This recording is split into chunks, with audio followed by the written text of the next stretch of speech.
네, 오늘은 빅데이터 분석 기사 실기시험에 대해서 알아보도록 하겠습니다. 실기시험 중에서도 작업형 제2유형 만점 방법에 대해서 알아보도록 하겠습니다. 저는 파이썬으로 시험을 봤었고요. 전체 시험은 총점 90점 이상을 받았습니다. 그다음에 밑에 아래 보시듯이 작업형 제2유형에서는 40점 만점 중에서 40점을 받았습니다. 작업형 제2유형은 총점 40점이고요. 작업형 제 유형을 0점 받는 사람도 많이 봤습니다. 잘하시는 분들도 0점을 많이 받는데요. 왜 0점을 받았을까 하는 생각을 많이 해봤었습니다. 그래서 이런 작업형 제 유형이 0점이면은 다른 부분은 사실 다 맞춰도 사실상 합격이 불가능합니다. 왜냐하면은 60점 이상을 맞아야지 합격인데 다른 부분은 그러면 다 맞춰야 되거든요. 그게 쉽지가 않습니다. 그래서 작업형 제2유형이 0점이면은 사실상 불합격입니다. 그렇기 때문에 작업형 제2유형을 잘 시험 보시는 게 중요하고요. 제가 40점 만점 받은 방법에 대해서 알려드리도록 하겠습니다. 그렇지만 꼭 제 반복대로 해야만 만점을 받는 건 아닙니다.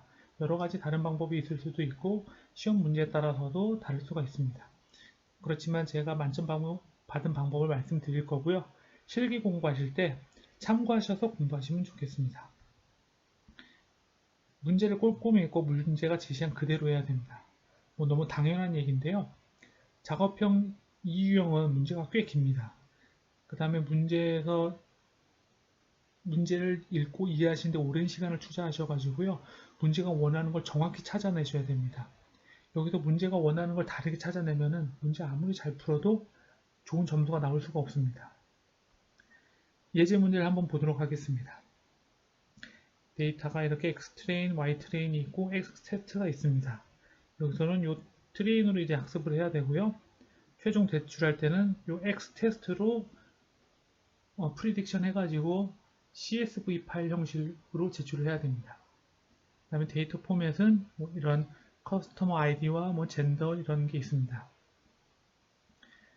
그럼 여기에서 데이터에 대한 이런 설명이 간단히 있고요. 보시면은 제출할 데이터가 평가용 데이터 X테스트를 적용해서 남자일 확률을 제출하는 겁니다. 그 다음에 평가 지표는 ROC, AUC 평가 지표고요. 제출할 파일 형식은 아래와 같습니다. 오른쪽 라인이 남자일 확률인데요. 남자일 확률 뿐만 아니라 커스텀 아이디도 같이 제출해야 됩니다. 그 다음에 이 앞에 처음에 칼럼 네임도 같이 제출을 해야 됩니다. 유의사항이 더 있죠. 제출할 때 이렇게 수험번호 CSV를 제출을 해야 되고요. 당연히 수험번호라고 한글로 쓰시면 안 되고 자신의 수험번호를 여기에 적으셔야 됩니다.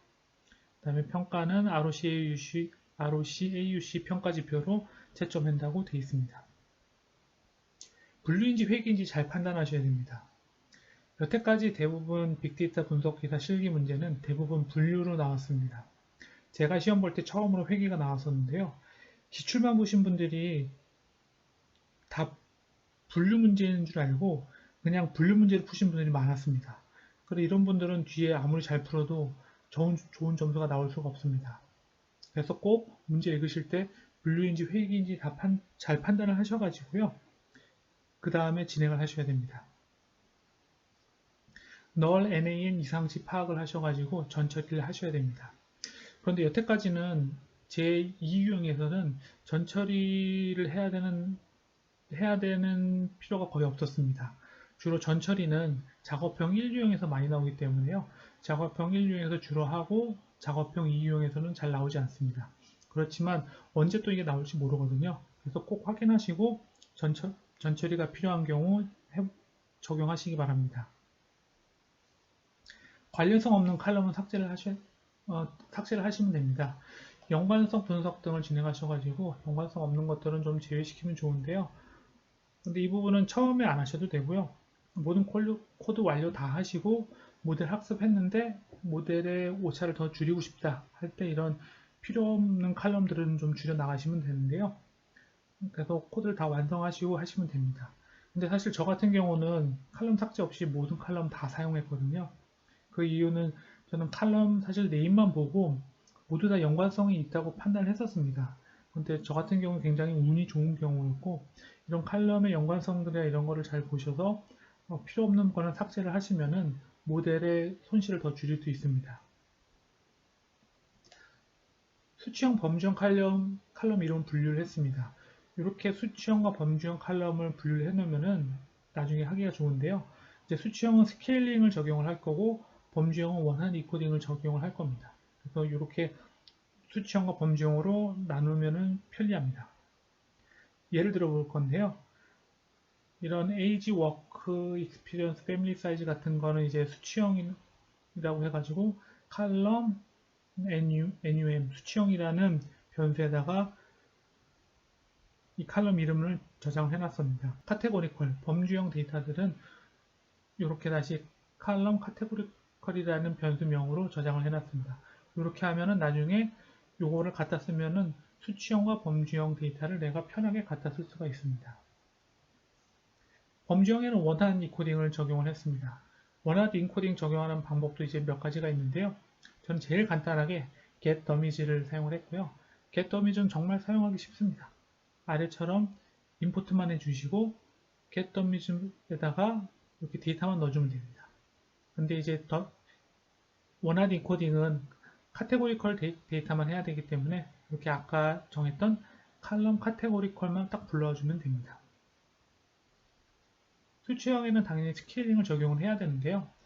데이터 값이 이제 작은 값도 있고 큰 값들도 있는데 이런 스케일 조정을 안 해주게 되면 너무 큰 값에 이제 디펜던트 해지게 됩니다. 그래서 이제 스케일을 꼭 적용을 해야 되는데요. 저 같은 경우는 가장 간단한 민맥스 스케일러를 사용했습니다. 민맥스 스케일러도 굉장히 간단합니다. 아래 세 줄만 그냥 해주시면 됩니다. 민맥스 스케일러 임포트 해주시고 여기서도 이제 데이터를 넣어줄 때 아까 수치형을 정한 칼럼이 있었죠? 그 칼럼 이름만 정해주면은 이렇게 수치형 데이터만 스케일링이 적용이 가능합니다. 트레인과 밸리데이션 분리를 해주셔야 되는데요.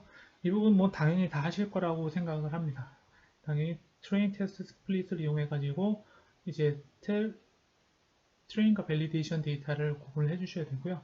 근데 여기서 중요한 거는 밸리데이션 데이터는 이제 학습 결과에 어떤 로스가 괜찮은지 모델이 괜찮은지 학습 결과 확인용으로만 사용을 하셔야 되고요. 밸리데이션 데이터는 여기서 답안을 제출하시면 안 됩니다. 네, 저는 아래 정도의 코드로 이제 사용을 했었습니다. 모델 선정입니다. 모델은 이제 머신러닝, 인공지능 모델 뭐 여러 가지 다 사용해도 되는데요. 너무 고민하지 마시고요. 저는 딱 하나만 외워갔습니다. 랜덤 포레스트만 외워갔습니다. 랜덤 포레스트를 한 이유가 랜덤 포레스트는 회기, 분류에 다 사용이 가능할 수도 있고요. 성능도 꽤 괜찮고요. 학습 시간도 오래 걸리지 않습니다. 이게 시험 볼 때 코드가 실행될 때 1분 미만이어야 되거든요. 그래서 딥러닝 같은 거는 사실 적용이 쉽지가 않습니다. 그래서 랜덤 포레스트를 저는 하나만 외워갔고요. 근데 이제 하나 주의하셔야 될 거는 분류일 때는 랜덤 포레스트 클래시파이어를 사용해 주셔야 되고요. 회기일 때는 리그레서를 사용해 주셔야 됩니다. 분류일 경우에 코드를 한번 가져와 봤는데요. 정말 간단하죠? 이 네 줄이면 끝입니다. 랜덤 포레스트 클래시파이어 불러오고 이렇게 모델 정해주고 트레인 데이터 넣어주고 프리딕트 하면 끝입니다. 이제 회기인 경우는 이 클래시파이어를 이제 리그레서로 바꿔주기만 하면 됩니다. 그 다음에 문제에서 원하는 판별법을 한번 판단을 해보는 겁니다. 이제 학습한 데이터로 이제 Y predict를 뽑아가지고요. 문제에서 주어진 Y train 데이터와 한번 판별법으로 비교를 해보는 거죠. 근데 이것도 문제에서 주어진 판별법으로 판별을 해봐야 됩니다. 뭐 ROC, AUC 스코어도 있고, Accuracy 스코어도 있고, F1 스코어도 있습니다. 이걸 해보는 건데요. 근데 사실 이 부분은 내 모델이 얼마나 정확한지 그냥 판단하는 부분이고 시험 결과로 실제 제출되는 값은 아닙니다. 그래서 요거는 판별법으로 그냥 한번 참고를 해보시는 정도로만 해보면 되겠습니다. 그 다음에 이제 최종 제출할 데이터를 만드셔야 되는데요. 이제 테스트 데이터로 이제 프리딕션 하시면 됩니다. 아까 말씀드린 것처럼 밸리데이션 데이터로 하시면 안 되고요. X 테스트 데이터로 프리딕션을 해주셔야 됩니다. 결과값 제출할 파일을 만들 건데요. 이제 프리딕션한 데이터 값을 이제 CSV 파일로 추출을 해야 됩니다. 당연히 여기서도 밸리데이션 데이터로 하시면 안 되고요. 근데 주의할 게 문제에서 이런 형식으로 제출을 하라고 했습니다. 여기 보시면은 그 남녀의 확률이 맨 오른쪽 칼럼인데요. 확률만 제출하는 게 아니라 커스터머 아이디까지 제출을 해야 됩니다. 그 다음에 두 개 사이에 콤마로 구분이 되어 있어야 되고요. 또 중요한 거는 여기 보면은 이 숫자만 제출하는 게 아니라 칼럼 네임도 지금 제출을 해야 됩니다. 이것도 포함시켜 주셔야 되고요. 여기 보면 인덱스도 원래 나오는데 인덱스도 삭제가 되어 있습니다. 인덱스는 이렇게 인덱스 false를 처리를 해 주셔가지고 인덱스는 제출하면 안 됩니다. 이건 정말 간단한 코드고요. 요 모양이 될 수 있도록 요 위에 코드들을 다 고쳐 주셔야 됩니다. 결과를 잘 제출했는데요. 사실 저는 한 번 더 확인하시기를 추천드립니다. 결과를 제출한 다음에 CSV 만든 거를 다시 read CSV 합니다. read CSV 하면은 파이썬에서 다시 내가 제출한 파일을 확인할 수가 있거든요. 그래서 그걸로 최종 문제에서 원하는 방식대로 제출했는지 확인해 보시기 바랍니다. 정리해 보겠습니다. 사전에 문제 푸는 포맷을 다 외워가시기 바랍니다. 저처럼 하나의 쭉 순서를 정리해 주셔가지고요. 그냥 포맷을 다 외워가시고요. 제일 중요한 거, 문제를 잘 읽고 문제가 원하는 그대로 하셔야 됩니다. 그 다음에 마지막에 최종 파일 한번 리드 CSV로 다시 확인해 보시기 바랍니다. 이렇게 하시면 아마 모두 합격 가능하실 겁니다. 모두 합격을 기원합니다. 감사합니다.